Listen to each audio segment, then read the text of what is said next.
In the eyes of the universe, whatever you're doing is this big. It's called the world of small things. So humility means I can't get out of this band. The way I said it is I'm just another schmuck. I'm extraordinary in this one area, but other than that, there's nothing. So humility both has to do with how you carry yourself and also your expectations, which shouldn't be any greater than anybody else. The next one is ignorance. Ignorance says in the midst of creating anything, you have no idea if it's the greatest thing ever or a worthless piece of shit or anything in between, and you want to stay ignorant. You know, I tell creators, fly under the flag of ignorance. I don't know. It's like Alfred E. Newman. The third one's the hardest one to understand. The third one is poverty. And poverty means if you're working on all these disciplines and you're building up a spiritual structure, when you wake up the next morning, it's all gone. And you have to build it up again and again and again. So that's what poverty is. And the last one is anonymity. Whether you do this, whether you don't do it, whether you have a great month, whether you give up, nobody knows and nobody really cares.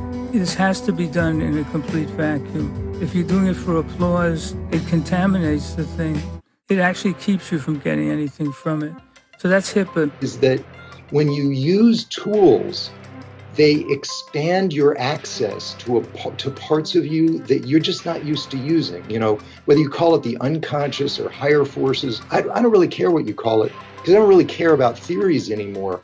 I just know that it taps into the life force, which is a part of you that is partially buried inside of you and needs you, in essence, to evoke it, to bring it out. Yeah. And the stronger your relationship with that life force is, the less skeptical you are, because it just works.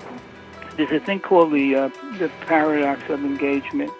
Here's the problem, whether they're actually aware of it or not, which is they experience their own energy is so low that they can't engage. It was like if I went out and socialized, or if it's a kid, if I asked this girl on a date, whatever, I would be energized by the experience of it, but I don't have the energy to even take the first step. Okay? So that's called the paradox of engagement. You need to engage with the world to increase your energy, but you don't have enough energy to engage with the world to begin with. Mm-hmm. I think that most people think what you just expressed, which is I don't have enough energy and the world is going to deplete me even further. So what I need to do is withdraw and hoard whatever little energy I have until my gas tank, gets a little bit fuller, and then I'll engage. And the withdrawal actually depletes you further. Okay. What I observed, and I still believe to this day, is most of the time people that are successful in life are those with the most energy.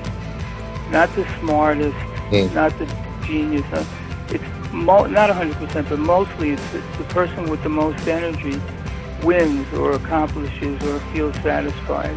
We assume that the person, if they can't do something, it's because they have some kind of psychoanalytic hang-up or edible whatever it is, which is, not completely untrue, but I felt like, and our whole philosophy in general, not just about this, is to get to the bottom line of things where we can actually have an impact on somebody, an impact that they can feel. If they don't feel the impact, it's just what I call loose talk, which I hate. But in order to feel the impact, you need more energy. If I want to create more energy in my life, then I need to engage. It's this opposite of let me go hoard or pull away or isolate or stay on the couch. I need to muster up some energy, and the tool helps us do that, to then go make those first steps and get out of that paradox and get into action.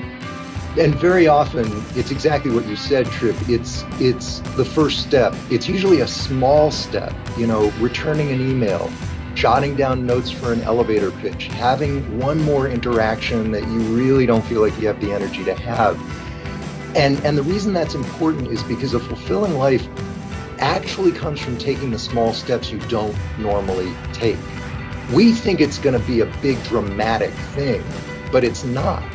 Each additional step that you don't normally take, when you take it, isn't significant in and of itself, But if you're constantly expanding those small steps and taking more and more of them, you start to get the feeling of there's no limit to what I can do. I love that. Yeah, another way to say it is the biggest things enter through the smallest steps. So, I just call that the world of small things.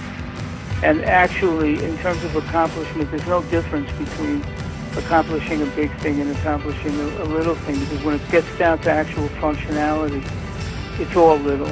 Intensity is not something usually that's discussed in therapy. A month ago, I was on an AA meeting. It was on Zoom. And it's a really unique perspective. Having gone to meetings now for 19, 20 years, I've never been in a meeting where I'm observing rows and rows of the participants, and I can look at them simultaneously. And what I immediately was struck with was, what the fuck is this group of people? We got a guy that's 80, we got a 19-year-old kid, we got a gay guy, we got a trans man, we got everything. If you were an alien looking at this grid, you'd go, what on earth is this club that these people are in? And I thought, wow, this is a club of people who have the same weakness. It's the only club I've ever joined